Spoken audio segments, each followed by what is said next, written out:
नमस्कार। संपूर्ण हिंदी स्पेशल एकमात्र YouTube channel Phefana Hindi classes पर आप सभी का स्वागत है और इस चैनल पर आपको हिंदी से संबंधित सारी जानकारी उपलब्ध होगी। तो बढ़ते हैं आज की क्लास की तरफ और आज की क्लास में अपन शुरू करने जा रहे हैं एक नया टॉपिक। क्योंकि पिछली क्लास में अपनों ने अविकारी शब्दों को कंप्लीट किया। अविकारी शब्दों को कंप्लीट करने के बाद उससे संबंधित प्रश्नोत्तरी भी अपनों ने कंप्लीट की। आज अपन नया टॉपिक शुरू करने जा रहे हैं, परंतु उससे पहले अपन देखेंगे वही दो शब्द जो अपना डेली का रूटीन है। तो यहाँ पर अपन देखते हैं दो शब्द। तो आज की क्लास में आपको मैं पहले ही बता देती हूँ कि जो दो शब्द मैं बताने वाली हूँ वो अत्यंत महत्वपूर्ण है। साथ साथ जो पारिभाषिक शब्दावली के शब्द जो दो पहले अपन पढ़ते हैं वो दोनों के दोनों शब्द पीएसआई की एग्जाम यानी एसआई की एग्जाम में आए हुए हैं। तो चलिए देखते हैं कौन कौन से शब्द हैं। तो एक शब्द तो है ENDORSE, जिसे अपन एंडोर्स बोल सकते हैं। एंडोर्स जिसे बोला जा सकता है और इसका शाब्दिक अर्थ क्या होगा? तो इसका शाब्दिक अर्थ होगा पृष्ठांकन करना।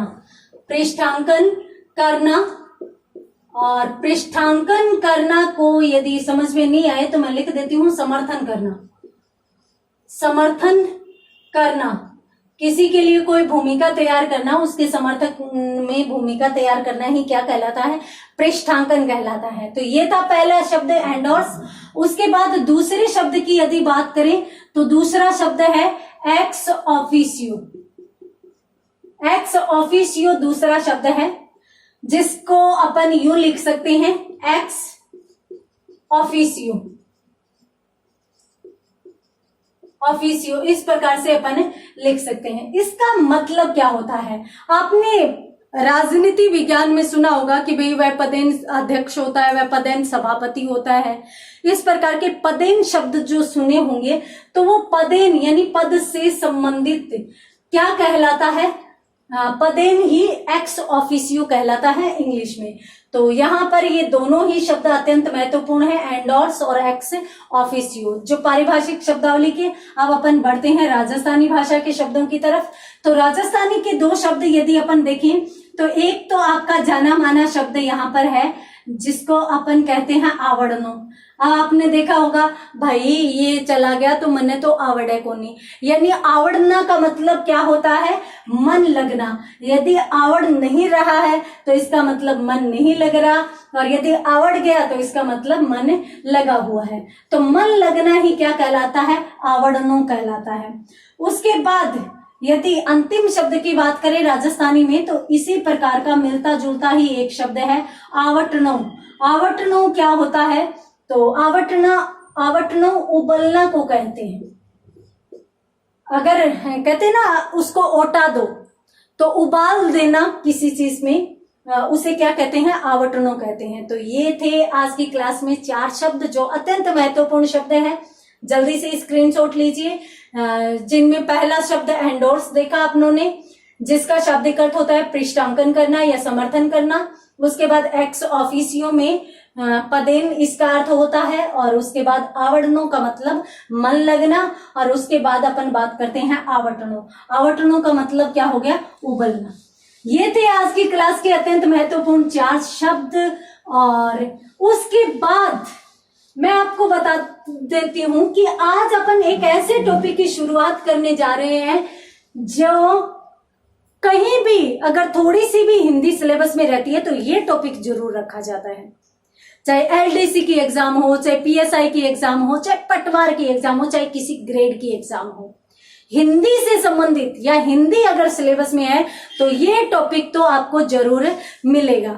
तो कौन सा टॉपिक है?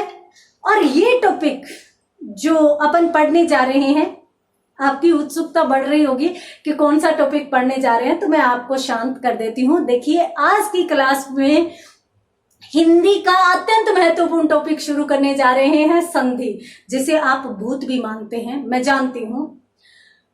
पता नहीं क्यों सब लोग हैं वो इस टॉपिक से डरते हैं, जबकि हिंदी में यदि कोई रुचि का टॉपिक है, अच्छा टॉपिक है, समझने वाला है, तो बस संधि ही टॉपिक है। क्यों?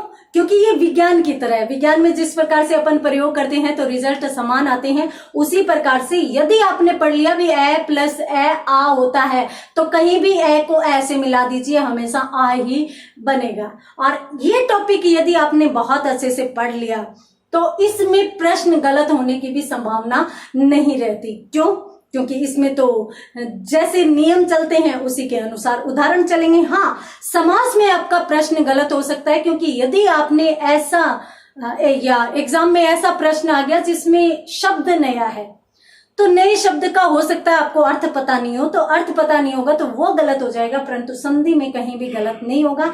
और संधि से संबंधित मैं आपको एक बात और बता देती हूँ। देखिए, शॉर्ट एंड स्वीट एक टॉपिक एक क्लास अपनी संधि की आ चुकी है, आप एक बार उसको देख लीजिए, उसके बाद अपन अच्छे से इनको विस्तार पूर्वक भी देखते हैं। तो चलिए संधि टॉपिक की शुरुआत करते हैं, और संधि टॉपिक को भी अपन उसी प्रकार से जीरो से लेकर गुड तक लेकर जाएंगे जिस प्रकार से अपनों ने अन्य क्लासेस में अन्य टॉपिक्स को पढ़ा है। तो देखते हैं सबसे पहले परिभाषा। सबसे पहले परिभाषा की यदि बात करें तो देखिए, संधि की परिभाषा किसी से भी पूछ लो, कहेंगे दो वर्णों के मेल को संधि कहते हैं। जी नहीं, शुरुआत ही गलत होगी तो फिर आगे तो गलतियां होनी है। दो वर्णों के मेल को संधि नहीं कहते, संधि कहते हैं दो वर्णों के मेल से आने वाले विकार या परिवर्तन को। तो यहां पर इसकी परिभाषा ये हो सकती है कि दो वर्णों के मेल से आने वाले विकार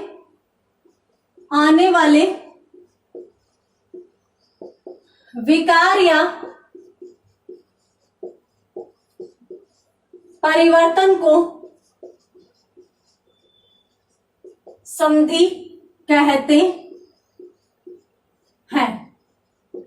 संधि किसे कहते हैं? दो वर्णों का मेल होगा और दो वर्णों में विकार या परिवर्तन आना जरूरी है। अगर परिवर्तन नहीं आया तो वहां पर संधि नहीं मानी जाएगी। तो क्या माना जाएगा? वहां पर संयोग माना जाएगा। कैसे? देख लीजिए, मान लीजिए आपके सामने एक शब्द है उद्जोड़ योग, ये शब्द है, इसका बनता क्या है मैं आपको बता देती हूँ। उद्योग शब्द बनता है, उद्योग बनता है, तो उद को यहां से उठाकर ज्यों का त्यों लिख दिया और उसके बाद योग को भी ज्यों का त्यों उठाकर रख दिया और शब्द अपनों ने क्या बना दिया? उद्योग बना दिया। कहीं कोई परिवर्तन या विकार नजर आ रहा है? बिल्कुल नहीं। तो यहाँ पर इस शब्द को संयोग में माना जाएगा, संधि में नहीं माना जाएगा। और ये भी मैं इसलिए बता रही हूँ क्योंकि आजकल एग्जाम में ये भी पूछ लिया जाता है कि निम्न में से कौन से शब्द में संयोग है, संधि नहीं है। तो इस प्रकार का भी प्रश्न आ जाए तो आपको ये भी ध्यान में रखना है कि भाई जहां विकार या परिवर्तन आ रहा है वहां पर तो संधि होगी, और यदि विकार या परिवर्तन नहीं आ रहा तो वहां सिर्फ और सिर्फ संयोग माना जाएगा। आगे यदि अपन देखते हैं तो एक शब्द आपके सामने है जगत जोड़ नाथ, ये शब्द आपके सामने है। इसका शब्द क्या बनता है मैं आपको बता देती हूँ, जगन्नाथ बनता है। अब क्यों बनता है, कैसे बनता है, वो अपन बाद में देख लेंगे। ठीक है, अपन बाद में देख लेंगे जब इससे संबंधित नियम पढ़ेंगे, ये संधि पढ़ेंगे तब। परंतु यहां पर देखिए आप, यहां पर तय है और इसमें कहीं भी तय का प्रयोग नहीं है। तो तय का प्रयोग नहीं है तो तय की जगह अपनों ने क्या लिख दिया है? न। परिवर्तन आया है, परिवर्तन किया है अपनों ने, बदलाव किया है, तो परिवर्तन आया है। तो यहां पर इस शब्द में क्या मानी जाएगी? संधि मानी जाएगी, संयोग नहीं माना जाएगा। दोनों की दोनों उदाहरण आपके सामने हैं। यदि सिर्फ और सिर्फ शब्दों का मेल है, कोई परिवर्तन, वर्णों का मेल, शब्दों का मेल समास हो जाता है। यदि वर्णों का मेल है, कोई विकार नहीं है, तब तो संयोग, और यदि वर्णों के मेल से कोई विकार या परिवर्तन है तो क्या कहलाएगा? संधि कहलाएगा। और देख लेते हैं, मान लीजिए आपके सामने एक शब्द और है, शब्द है अनजोड़ अधिकार। अब ये शब्द है तो यहां पर देखिए, यहां पर आधा न है और व्यंजन मूल रूप में आधे ही होते हैं, हलंत युक्त ही होते हैं। ठीक है, और आगे क्या है? स्वर है, बस सीधा का सीधा इसमें जोड़ा तो शब्द क्या बना? अनधिकार बन गया, अनधिकार बन गया। यहां पर भी कोई परिवर्तन नहीं हुआ। क्यों? क्योंकि अन का अन आ गया, अधिकार का अधिकार आ गया, ज्यों क्या त्यों आ गया, सारे के सारे वो ही वर्ण आ गए। कोई विकार या परिवर्तन नहीं है, कोई विकार या परिवर्तन नहीं है, तो यहाँ पर कौन सी स्थिति मानी जाएगी? संयोग की स्थिति मानी जाएगी, संधि यहाँ पर भी नहीं मानी जाएगी। यहाँ पर देखिए न हलंत युक्त है। हाँ, यदि न पूरा होता तो इसका मतलब होता कि इसमें ए स्वर मिला हुआ है। अगर ए स्वर मिला होता और आगे ए फिर से है तो इन दोनों को यदि अपन मिलाते तो आ बन जाता और अनाधिकार बन जाता। ये एक महत्वपूर्ण शब्द इसलिए भी है क्योंकि ये शब्द शुद्धि में भी पूछ लिया जाता है। अपन समाज का सामाजिक बनाते हैं, व्यवहार का व्यावहारिक बनाते हैं, संस्कृत का सांस्कृतिक बनाते हैं, तो उसी प्रकार से हम अनाधिकार भी बना देते हैं, जबकि वहां पर अपन गलत होते हैं। शुद्ध शब्द कौन सा होता है?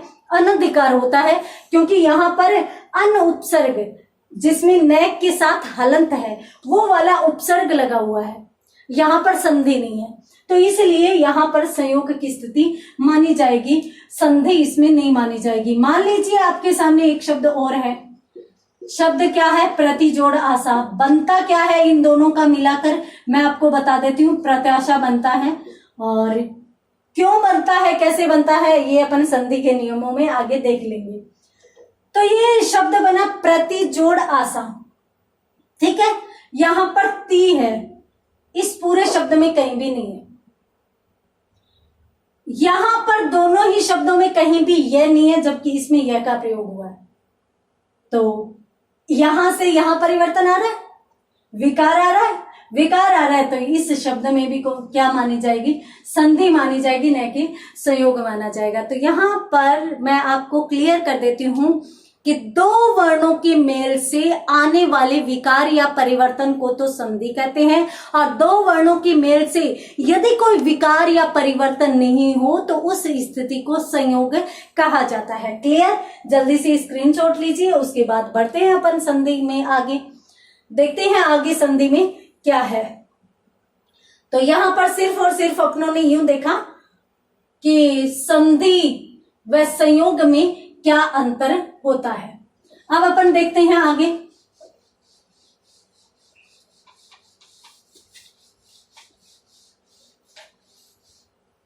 तो आगे यदि अपन देखें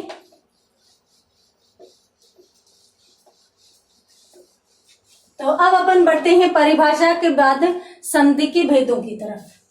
तो संधि के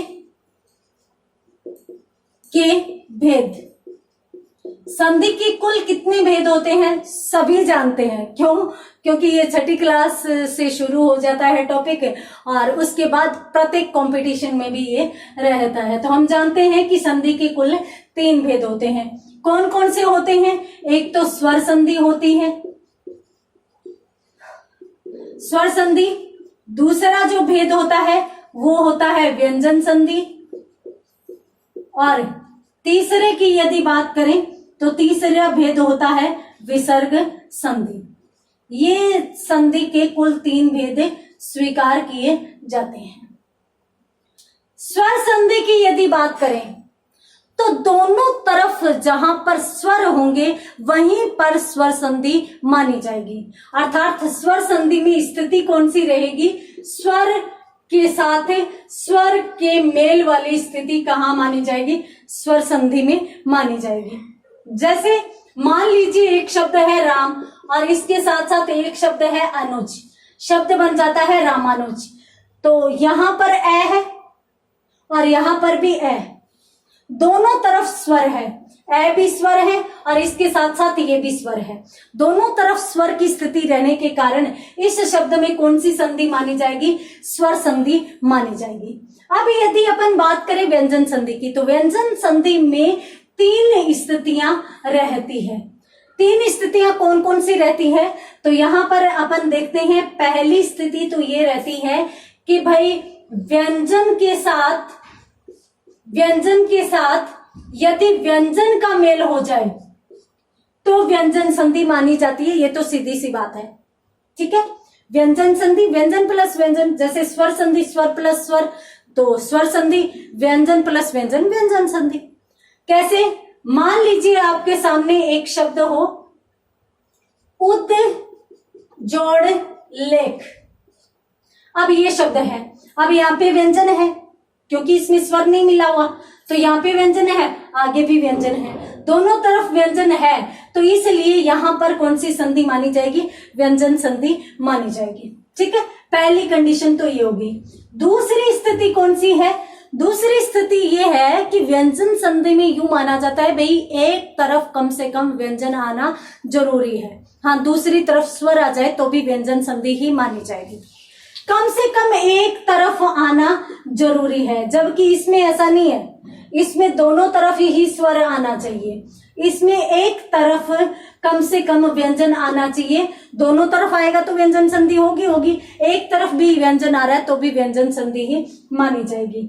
जैसे मान लीजिए कि इस प्रकार की स्थिति आ जाए स्वर जोड़ व्यंजन की, इस प्रकार की स्थिति आ जाए कि स्वर के साथ व्यंजन का मेल हो रहा है, तो भी कौन सी संधि मानी जाएगी?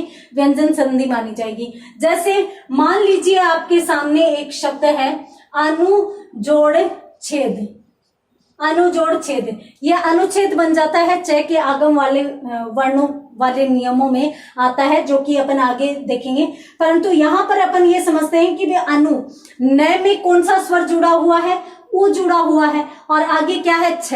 और तो यहाँ पर जो छ है ये तो व्यंजन है, उ स्वर है, तो स्वर प्लस व्यंजन वाले में भी कौन सी संधि मानी जाएगी? व्यंजन संधि ही मानी जाएगी। तो दूसरी कंडीशन ये होगी।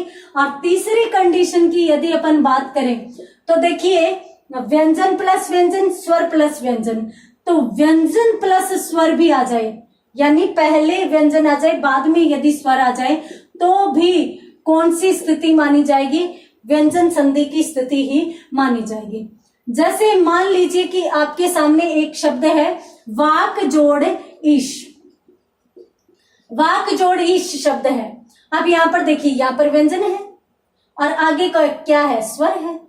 तो व्यंजन के साथ स्वर वाली स्थिति आ जाए तो भी कौन सी संधि मानी जाएगी? व्यंजन संधि ही मानी जाएगी। इसका शब्द बनता है वागीश, जो कि किस में जाता है? व्यंजन संधि में ही जाता है। तो यहाँ पर आप क्लियर कर लीजिए कि भाई दोनों तरफ स्वर संधि, दोनों तरफ यदि स्वर आ रहे हैं तो ही स्वर संधि, यदि एक तरफ स्वर आ रहा है एक तरफ व्यंजन तो वो व्यंजन में चली जाएगी। दोनों तरफ ही स्वरों का मेल है तो ही स्वर संधि। व्यंजन संधि में दोनों तरफ व्यंजन हो चाहे एक तरफ व्यंजन हो, व्यंजन संधि मानी जाएगी। ठीक है, ये दोनों संधि क्लियर है। उसके बाद अपन बात करते हैं विसर्ग संधि की। तो आप पहले इसका स्क्रीनशॉट लीजिए, उसके बाद अपन, चलिए मैं वहां बता देती हूँ। विसर्ग स्थिति की बात करें तो विसर्ग स्थिति में भी दो स्थितियां रहती हैं।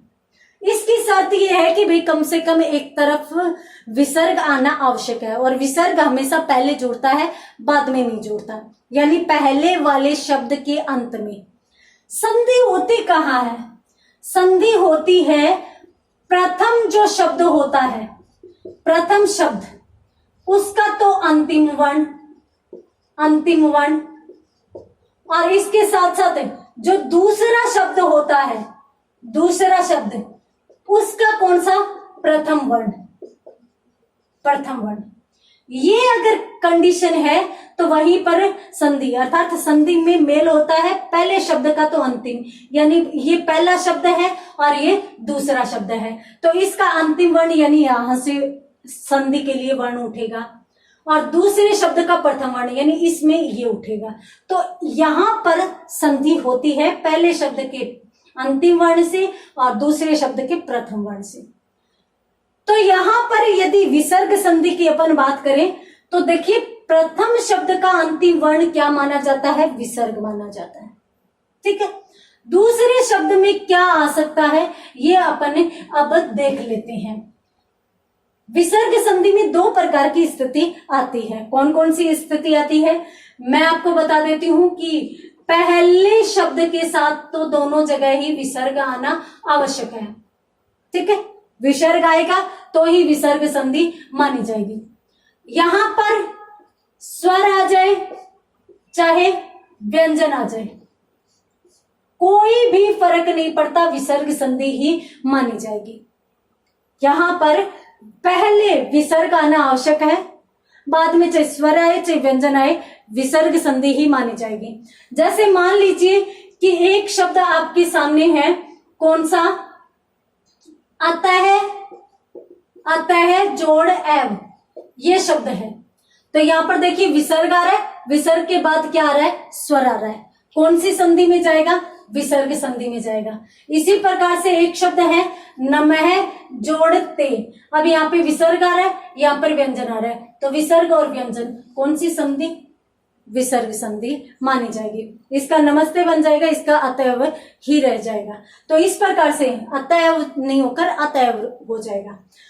तो इस प्रकार की स्थितियां संधि में रहती है। यहां पर अपनों ने तीनों संधियों का सामान्य परिचय देखा, भाई कौन कौन सी स्थिति किस किस संधि में मानी जा सकती है। तो स्वर संधि में दोनों तरफ स्वर आने चाहिए, व्यंजन संधि में एक तरफ कम से कम व्यंजन आना चाहिए, विसर्ग संधि में कम से कम एक तरफ विसर्ग आना चाहिए। जल्दी से स्क्रीनशॉट लीजिए, उसके बाद अपन शुरू करते हैं पहला भेद संधि का, जो किस नाम से जाना जाता है, स्वर संधि के नाम से जाना जाता है। हाँ, तो अब अपन बात करते हैं पहले भेद की।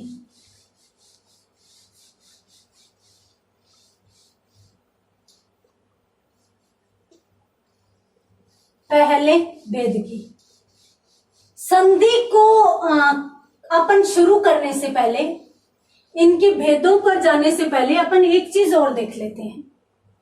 आपको वर्ण तोड़ने आते हैं? नहीं तोड़ने आते तो पहले अपन ये क्लियर कर लेते हैं। क्यों? क्योंकि ये अत्यंत आवश्यक है संधि के लिए।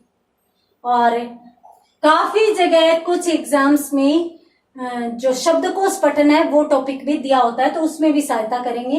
हालांकि शब्दकोश पठन अपन पूरा नहीं देखेंगे, थोड़ा सा जितनी आवश्यकता है संधि में उतना अपन देखेंगे।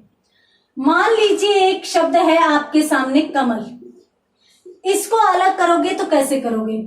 देखिए कै पूरा है तो इसका मतलब ये है कि कै के साथ ए जुड़ा हुआ है, मैं पूरा है तो इसके साथ ए जुड़ा हुआ है, और लय भी पूरा है तो इसके साथ भी ए जुड़ा हुआ है। ये अपने को ध्यान में रखना है। इस प्रकार से आपको वर्णों को अलग अलग करना आना चाहिए। किसके लिए? संधि के तहत। ये तो था सिंपल सा शब्द। अब मैं आपको बताती हूं एक शब्द और, शब्द है प्रक्रम। अब इसको अलग अलग कैसे करोगे? इसमें पहले कौन सा आएगा, बाद में कौन सा आएगा? तो पहली बात तो वर्ण विचार टॉपिक को पढ़िए, अपनी क्लास में आ चुका है। पहले की वीडियो निकालकर आप वर्ण विचार को अच्छे से देख लीजिए।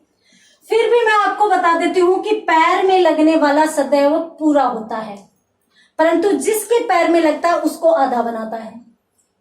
अब आधे और पूरे की स्थिति यदि बात करें तो आधा तो सदैव पहले आएगा और पूरा बाद में आएगा। पूरा कहां पर आएगा? बाद में आएगा। ये क्या चीज है? अब इस प्र को देखिए, पैर में कौन लगा है? र लगा हुआ है। और किसके पैर में लगा हुआ है? पै के। तो पै तो क्या है? आधा, और र क्या है? पूरा। ये चीज। और इसमें भी पहले अपने को आधा लिखना है, यानी पहले पै आएगा उसके बाद र आएगा। ये क्यों आवश्यक है? ये इसलिए आवश्यक है क्योंकि अपने को पता होगा तभी अपन जोड़ पाएंगे। अब अपने को यहाँ पर पता है कि भाई बाद में र है और र में भी ए स्वर है, तो अपन यहाँ पर संधि कर पाएंगे, अन्यथा नहीं कर पाएंगे। तो इस शब्द को अपन कैसे तोड़ पाएंगे? पहले तो आधा है वो लिख दो, इसका काम खत्म। अब पूरे वाले को, क्योंकि पूरे वाले के साथ दो वर्ण होते हैं तो इसका बाद में अपन हिसाब किताब करते रहते हैं। ये लीजिए, कर लिया हिसाब। र पूरा है तो र के साथ ए स्वर है, इसका मतलब तो अपनों ने ये भी कर दिया। अब ये जो इसी प्रकार का ये क्रय हो गया, तो ये भी पैर में लगा हुआ है। किसके पैर में? कै के। तो कै आधा है, इसको पहले करो।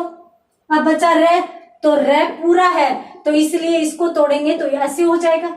और उसके बाद मैं की बात करें तो मैं भी पूरा है तो इसलिए इस प्रकार से हो जाएगा। ठीक है। उसी प्रकार से मान लीजिए कि और शब्द भी आपके सामने है। और शब्द कौन से आपके सामने हैं? मान लीजिए आपके सामने है एक शब्द कक्षा। अब इसका कैसे वर्गीकरण करोगे? देखिए क है, ठीक है, तो क के साथ ए जुड़ा तो पूरा क बन गया। अब ये क्या होता है, अगर अपन क्षय की बात करें तो क्षय किसका मेल होता है? क के साथ क्षय का मेल होता है, ये अपन जानते हैं, और नहीं जानते तो वर्ण विचार वाली क्लास देखिए, ठीक है। तो ये है, और हमने यहां पर वही किया है, आधा पहले लिखा है, पूरा बाद में लिखा है। इसको भी यदि अपन और तोड़ें तो ऐसे हो जाएगा, इससे भी अपनों ने स्वर निकाल दिया। अब ये तीनों के तीनों अपने मूल रूप में हैं। इसका ये होता है, तो यहां पर हैक्षा, यानी यहां पर कौन सा है? आ स्वर है, तो इसलिए अपनों ने आ का आ लिख दिया। तो ये क्या बना? ये बन गया क, श और आ। ये लीजिए, इस प्रकार से ये शब्द अलग होगा। ये क्यों आवश्यक है? क्योंकि एक शब्द आता है महत जोड़ ज्ञान, ये आता है, और इसका अपन करते हैं महज ज्ञान। ये महत्वपूर्ण शब्द माना जाता है संधि के तहत।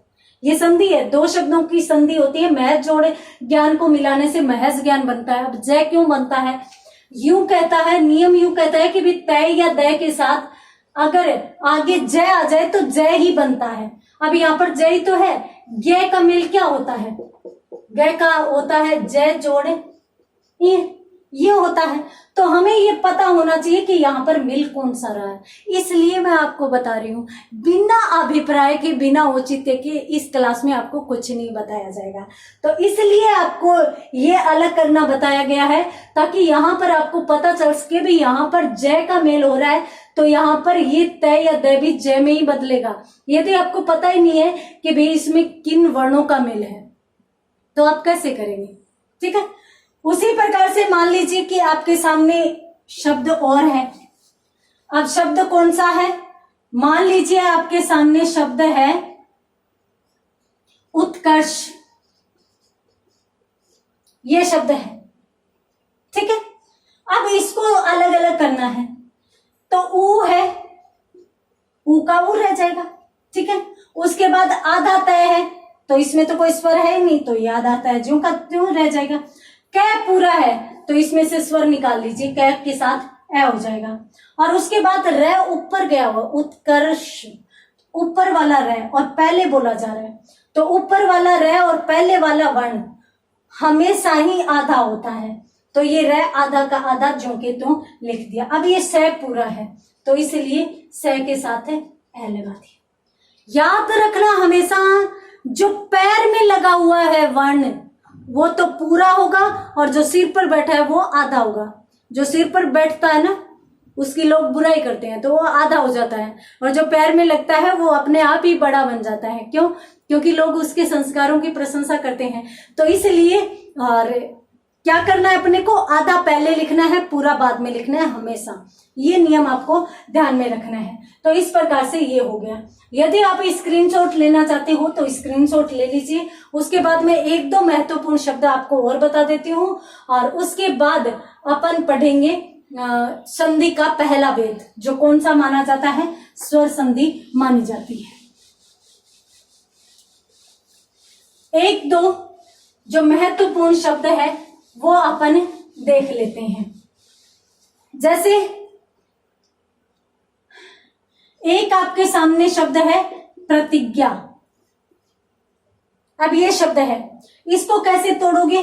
तो पै के पैर में रे लगा हुआ है, इसका मतलब रे पूरा है, पै आधा है, जो कि तो पहले इसका काम करो। अब रे बचा है, तो रे के साथ ए है, हो गया ये तो कंप्लीट। अब इसको देखिए, इसमें क्या है? तय में छोटी ई लगी हुई है, तो छोटी ई जो कि त्यों लिख दो। अब कभी कभार है वो कुछ अभ्यर्थी तो है ना, अंदाजा लगाते हैं। अंदाजा नहीं लगाना, इसको ध्यान से देखो, इसमें जो लिखा है उसी को लिखना है। यहाँ पर गे है, तो ये शुद्ध उच्चारण इसका जय होता है। क्यों? क्योंकि जय जोड़ ये का मेल ही क्या होता है? ज्ञ होता है। तो यहाँ पर ज्ञ है, तो जय जोड़ ये जोड़ आ, ये इसका मेल हो जाएगा। ठीक है, एक शब्द और बता देती हूँ। जैसे मान लीजिए कि एक शब्द है ऐश्वर्य। ये मैं क्यों बता रही हूं, क्योंकि स्वरों को अपने को नहीं तोड़ना। हालांकि यदि अपन शब्दकोश पठन पढ़ते हैं तो वह स्वरों को तोड़ते हैं, परंतु इसमें स्वरों को नहीं तोड़ना। और यहां पर जो आई है उसको ज्यों के त्यों लिख दो। ठीक है, आई ज्यों के त्यों हो गया। श ऑलरेडी पहले से ही आधा है तो आधा लिख दो। वह पूरा है तो वह के साथ ए हो जाएगा। रे आधा है तो आधा का आधा हो जाएगा। यह पूरा है तो यह के साथ ए का मेल हो जाएगा। ये लीजिए, इस प्रकार से इन वर्णों को अलग अलग करते हैं। थोड़ी सी प्रैक्टिस कीजिए, 10-5 शब्द लिखिए और उनको खुद से करने का प्रयास कीजिए। ज्यादा मुश्किल नहीं होता, कर लीजिए। आज की क्लास में अपन इतना ही देखेंगे। आप इसके आधार पर प्रैक्टिस कीजिए। कल मिलते हैं और संधि को शुरू करते हैं। तब तक के लिए धन्यवाद।